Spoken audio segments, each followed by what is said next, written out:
Kita belajar lagi mengenai karakter Tuhan Yesus. Karakter Tuhan Yesus. Karena firman Tuhan berkata, barang siapa yang ada dalam Tuhan Yesus, dia wajib hidup sama sebagaimana Yesus hidup. Masih banyak lagi dalam hidup kita yang perlu kita perbaiki supaya kita bisa hidup sama sebagaimana Tuhan Yesus hidup. Kelihatannya menurut pikiran manusia hal ini mustahil. Tetapi Tuhan tidak akan meminta sesuatu yang tidak bisa kita penuhi di dalam hidup kita. Terlebih-lebih firman Tuhan berkata, sama sebagaimana dikatakan Paulus, hidupku ini bukannya aku lagi, tapi Yesus hidup dalam aku. Yesus hidup di dalam saudara. Yesus hidup dalam saya. Ada Roh Kudus dalam saudara, ada Roh Kudus dalam saya. Roh Kudus itu hidup, Roh Kudus itu berkuasa. Dan firman Tuhan berkata, Roh Kudus akan memimpinkan kita kepada segala kebenaran. Roh Kudus akan menuntun kita. Roh Kudus akan menyanggupkan saudara untuk menolak semua dosa. Roh Kudus akan memperingatkan saudara, menerangkan kepada saudara mana sifat-sifat yang tidak berkenan kepada Tuhan, mana kesombongan kita, kemalasan kita, segala sesuatu yang tidak berkenan kepada Tuhan diterangkan semua oleh Roh Kudus kepada kita kalau kita mau dengar-dengaran kepada Roh Kudus. Dan yang perlu bagi kita yaitu mematuhi Roh Kudus, niscaya hidup kita berubah, damai dan sejahtera. Sebenarnya bukan hanya hidup, kita juga perlu melayani sama sebagaimana Yesus melayani.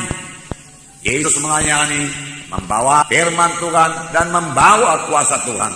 Yang menyembuhkan yang sakit, yang mengusir setan. Siapakah sekarang yang dipakai Tuhan untuk melaksanakan hal ini? Tidak lain daripada gerejanya, yaitu saudara dan saya. Tidak ada alat Tuhan yang lain. Tuhan telah menyerahkan pelayanan tersebut kepada gerejanya yang sangat dia kasihi, yang telah ditebusnya dengan harga yang mahal, dengan darahnya yang mahal, yaitu kita ini membawa berita Injil. Kita ini memperkenalkan Tuhan Yesus kepada jiwa-jiwa yang belum mengenal Tuhan Yesus. Kita inilah yang dipakai Tuhan untuk menyatakan kuasa Tuhan yang belum berubah ini. Itu kita inilah, saudara dan saya, yang dipakai Tuhan untuk berdoa bagi orang sakit, lalu orang itu akan sembuh. Kita inilah yang dipakai Tuhan untuk meletakkan tangan seorang sakit, lalu orang itu akan sembuh. Kita inilah yang dipakai Tuhan untuk mengusirkan setan di dalam nama Yesus, dan setan mesti pergi di dalam nama Yesus. Amin, saudara. Jadi kitalah yang dipakai Tuhan. Tidak ada alat Tuhan yang lain. Terlebih pada akhir zaman ini, di mana Tuhan mau menyelesaikan pekerjaannya. Itu berarti dia akan menyelamatkan banyak-banyak jiwa-jiwa. Injil Tuhan akan dikabarkan lebih gencar lagi, lebih hebat lagi. Sehingga banyak jiwa-jiwa diselamatkan. Gereja-gereja dibangunkan. Terutama bukan gedungnya yang dibangunkan, orang-orangnya yang dibangunkan, anak-anak Tuhan yang dibangunkan. Bertambah teguh hatinya, bertambah teguh batinnya untuk mengikut Tuhan. Tidak mudah digoda setan, tidak mudah dibimbangkan oleh busuk itu, tetapi teguh mengikut Tuhan. Nah, saudara terkasih dalam nama Yesus, semua ini bisa kita laksanakan karena Yesus di dalam saudara, Yesus dalam kita. Amin, saudara. Jadi Tuhan Yesus ada dalam saudara. Sadarilah itu selalu. Roh Kudus dalam saudara. Sadarilah itu. Sadarilah itu. Bahkan firman Tuhan, kobarkanlah karunia-karunia Roh Kudus yang ada padamu. Sebenarnya Tuhan telah memberikan karunia-karunia Roh Kudus juga kepada kita. Tetapi banyak di antara anak Tuhan tidak mengobarkannya. Bahkan dia tidak tahu, dia tidak menunjukkannya. Oleh sebab itu, setiap anak-anak Tuhan harus tetap dalam persekutuan yang indah dengan Tuhan. Amin, saudara. Jadi rasakan selalu kehadiran Tuhan di dalam hidup saudara. Bersekutu dengannya, dengarkan suaranya. Tuhan itu Tuhan yang bersungguh-sungguh. Oleh sebab itu, kalau memang Tuhan dalam kita, semuanya kita kerjakan dengan sungguh-sungguh. Kita melayani dengan bersungguh-sungguh. kita berdoa dengan bersungguh-sungguh, kita mengasihi dengan bersungguh-sungguh, kita mengampuni dengan bersungguh-sungguh. Amin, saudara. Hanya kehendak daging saja saudara yang menahan kita untuk bersungguh-sungguh. Nah, Tuhan Yesus bersungguh-sungguh dalam melaksanakan kehendak Bapanya. Tuhan Yesus berkata dalam Yohanes 4 ayat 34, saya membacakan kepada saudara bagaimana kesungguhan hati Tuhan Yesus. Yohanes 4 ayat 34. Saya membacakan.